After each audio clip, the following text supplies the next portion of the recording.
Good afternoon, friends. Welcome back. I know it's been a little while since I've made a real video. Honestly, time has kind of gotten away from me, and the business has been busy. The part side of the business is always, one of the things that I have to keep up with every day, and I don't always have time for projects. And unfortunately, sometimes, you run into some snags along the way where you have to order parts, or you're waiting on things, or things get lost in the mail. That seems to be a common occurrence lately. Ordering things internationally seems almost impossible anymore. So, for any of the customers out there that I'm shipping internationally and you're not getting your product, I'm very sorry. It's not on me, that's on the postal carrier or whatever company that I'm shipping through. It seems like all these companies can't be held responsible for anything anymore, and unfortunately, are not doing a good job. Anyway, that's neither here nor there. That's not what we're working on today or talking about. We are actually going to work on the 1948 WL. Just a little food for thought thing, something that I didn't think about when I was measuring cylinder sizes and setting ring end gap. I, of course, set ring end gap on one of the cylinders and then went to set it on the other cylinder, not checking the fitment of the piston itself. And unfortunately, one of the cylinders was a different size than the other. I don't remember the size right off the top of my hand, but I did have to take one of the cylinders to the local machine shop here and have it matched to the piston. So now they fit like they should. I did end up having to re-gap my rings. So those are all set there. I have chosen to run the ring end gap at 18 thousandths. Now I know the recommendation is between 10 and 20. I want it to run a little looser than tighter. I know these things do produce a bit of heat when they are running, and my thought process was I wanted something to be a little looser. Maybe that's wrong, and maybe I'll be tearing this thing down again and redoing it. I know I've had a couple people reach out to me and say, you probably should have been at 15 thousandths or less. I'm trying it out. We'll figure it out, see how it goes. If it's wrong, well, then we'll make another video, and I'll tell you how wrong I was. Anyway, from there, I've got my cylinders set here. I do need to put my pistons onto the engine here. One of the other things that I did purchase was the end of the lifters or the tappets, the adjusters here. These are really heavily worn, and I know that you can resurface them and then reharden them, and I wasn't trying to do that, so I did buy brand new ones. I'm going to replace those today as well as getting the cylinders on, and we'll see how far we get with the time that I have. So I'm going to go ahead and move this camera, kind of get you guys adjusted in so you can see what I'm doing. Unfortunately, I don't have all my timer parts yet, so I'm not going to work on that just now. I'm also missing some of the oil pump screws and nuts, so this is not all the way installed yet either. So I'll have to go ahead and actually order the right ones since I don't have them currently. But like I said, we're going to work on getting these out today and then putting the brand new ones in.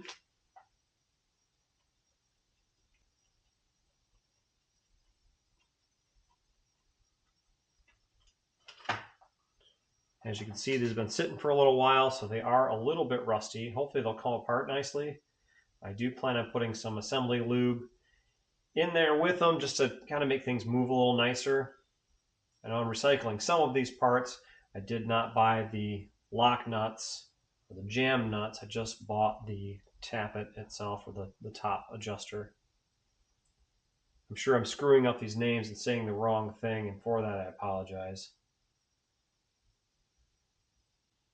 Okay, now that I have the new adjusters in place, I'm going to go ahead and lube this up a little bit. This has been sitting for a little while, so I know that the engine has some assembly lube and a little bit of oil on the bottom, but I just want to put a little more inside here just to give a little lubrication, because this thing's probably going to sit for a little while longer until I actually start it and put oil in it.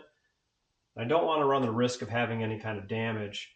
And of course I want to put a little bit of lube in these rod ends here, so that way everything will play nicely.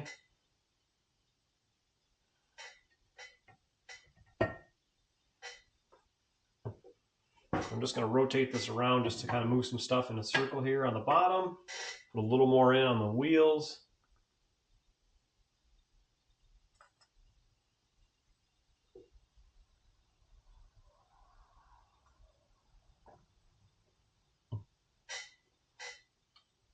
Give that a few more rotations and let that kind of move around inside there.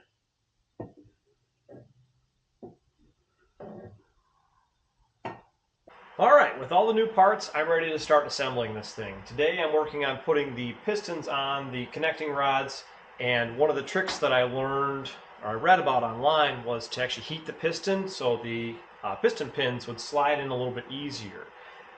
With the pistons that I picked up, they are an older Dixie Distributing, and they came with their own piston pins. Well, I got one, but I didn't get the other, so I ended up ordering OEM Harley Davidson piston pins, and as you can see, they're each a little different. I'm glad I bought a set of 4 of these and didn't try to find these, because they're obviously, one's a little thicker, one's a little heavier, one's a little lighter, so I am choosing to use the Harley Davidson piston pins on these. This I'll put in the box and I'll save for another day and see what I can get done. Well, what I'm going to do next is I'm going to heat this other piston up and show you the process of heating this thing, getting it ready to slide the piston pin through, and assembling on these connecting rods. So what I'm doing is I'm actually just giving this a little bit of heat here, and I'll go ahead and I'll rotate it, and I'll do that a few times in an effort to expand it just enough for that piston pin to slide in properly. It worked really well on the first one. I hadn't actually done it before, but I read on one of the forums that this is an easy way to do it, and I figured I would attempt it myself and see if it would work. Of course, I did the first one off camera just to see if I was going to fight this thing or if it was actually going to work out like it said it would, and thankfully, it did work really well.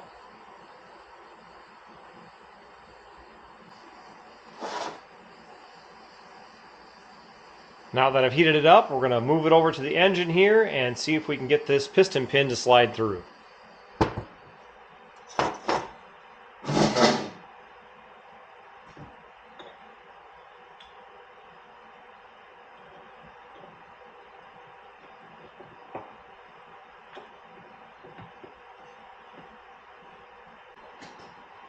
And just like that, both the piston pins have slid in place. I'm going to wait for these to cool off a little bit before installing the retaining rings.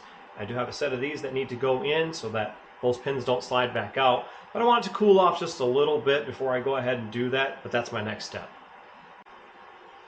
Now that these have cooled off a little bit, I'm going to go ahead and attempt to install these retaining clips. And for what I've read online is this little lipped edge goes inward on the piston. As you can see, it's got a little groove here, and then this is the outer edge. I've got this handy dandy little tool that's supposed to help me put this on. So I'm going to start this by pressing it onto the tool itself. So I've got the front cylinder all set. I've got my last clip to install, and I'll kind of run you through that process. So this is the tool, and what you do is, obviously, this is the end that goes toward the piston, so that goes onto the tool like so. It kind of stretches over it.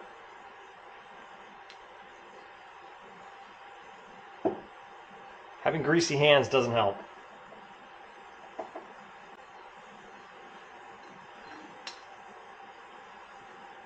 Try to get this moved so you can see what I'm doing here. With this into the piston pin and your little, other half of the tool here that pushes the clip on, you'll just work this to get pretty close to the end here by hand. What I found that works is kind of lining everything up real well, holding it pretty tight, and then smacking it one good time with a hammer, and it usually sets pretty good. We'll see. I'm doing this kind of backwards, so it might not work on the first go. We'll give it a shot. And it didn't. I pushed the pin through.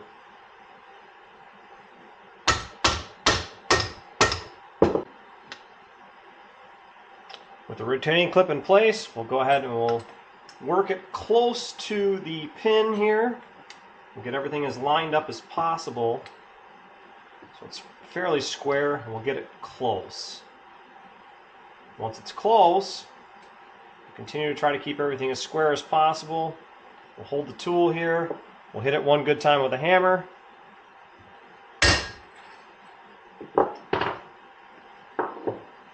Now I did push the pin in a little bit, so I'm actually going to back the pin out just a little bit with my rubber mallet here.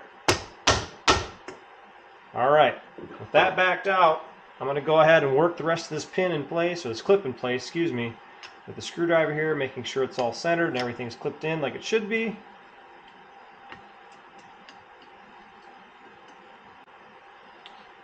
And that is both of the clips on the piston pin in place, and everything is playing nicely in here. So next is going to be installing the cylinders.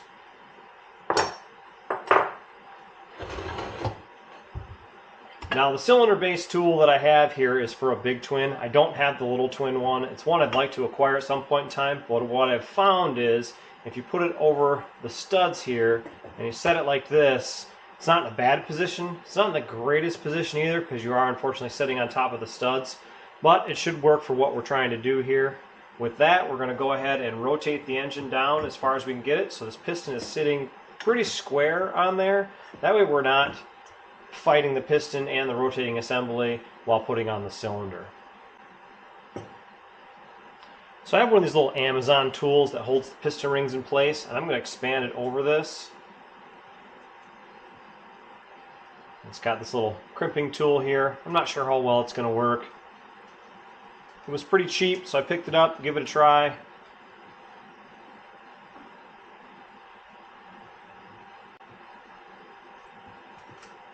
I think what I'm going to do is oil everything real quick before I go ahead and do that. So I'll put a little bit of assembly lube on the piston itself.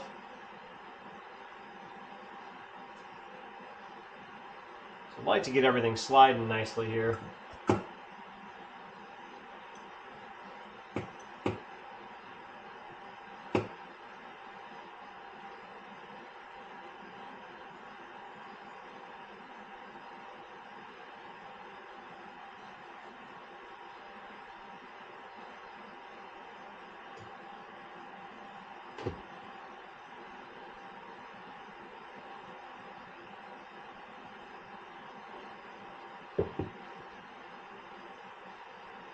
I've used a fairly liberal amount of assembly lube on this just to try to get everything to slide nice and play nice, so that way everything will go together smoothly.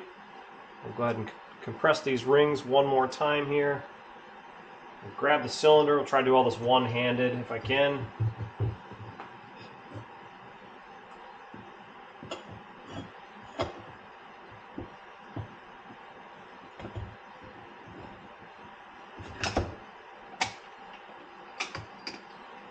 Does make pretty easy work of that. That should stay in its place. We'll pull this compression ring off. We'll get the guide plate out of the way, or the base plate out of the way here.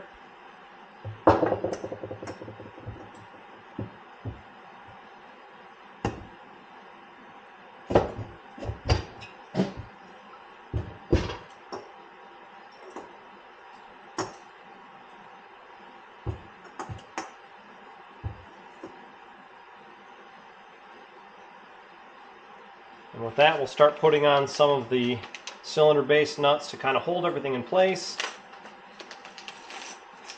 This is one of the pieces I was waiting for that I had forgotten to order. I thought I had all the right ones, but I didn't. Now we'll go ahead and repeat the process with the front cylinder here. I'm going to go ahead and apply my assembly lube. I did a pretty liberal amount inside the cylinder itself, just to get everything to guide in there nicely.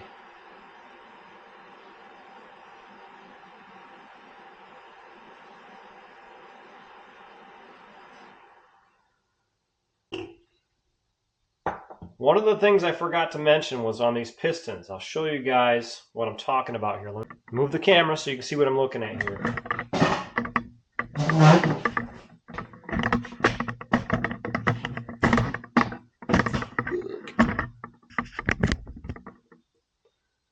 If you can see on the fronts of these pistons, they have this little T-slot, or this T-hole here. That's what someone said it was called. Those go on the fronts, or toward the front of the engine. I did not know that. I had to do some research. I had to talk to some of the experts. I hadn't run into these before, but everybody that I have talked to said that these run forward. So I just want to make note of that in this video in case someone is looking for that type of information, because I didn't find it anywhere. It wasn't readily available that I could see. Maybe it was. Anyway, we're going to go ahead and get this front cylinder in place here.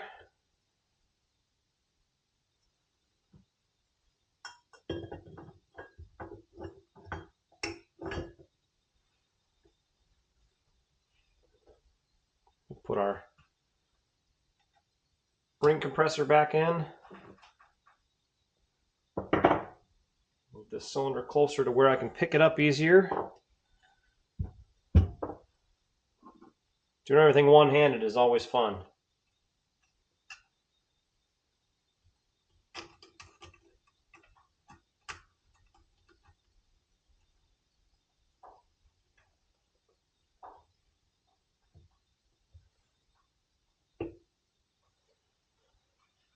and then we'll grab the cylinder and we'll slide this one in place as well.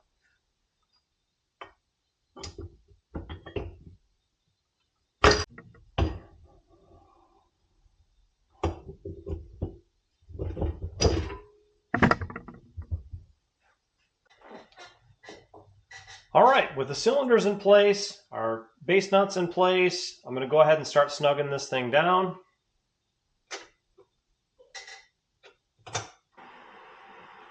Well, friends, there we have it. I've got the top end on this bike. I did go ahead and go through and tighten down all of the base nuts here. I have not timed this engine yet, and I have not set the valve end play or lash. That's something else I'll have to do. It's not going to happen today. I also need to anneal and paint the gaskets. I did put the intake on. I don't have the proper intake wrench, so I have to buy one of those. And then I have to go through and get this thing timed. There's a few parts that I need to order yet, so I'm going to wait on that. That's probably not going to happen until after the holidays. You know, I've got some expenses coming up.